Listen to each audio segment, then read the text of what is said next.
How do you balance statistical modeling and interviewing to better understand and deconstruct relationships?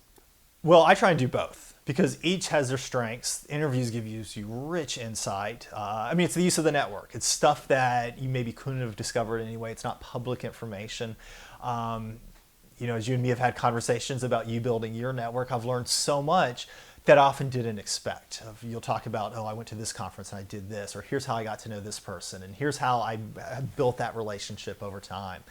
And so there's a real richness to interviews, and there's the ability to find out the unexpected.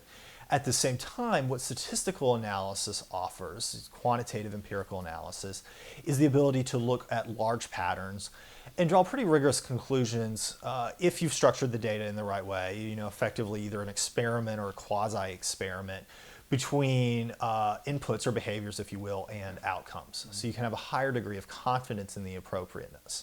So interviews, great for unexpected insight. Maybe we know there's a problem out there. We're not really quite sure, but we know there's some difference between how successful entrepreneurs raise venture capital and how unsuccessful entrepreneurs are trying to do it and not succeeding.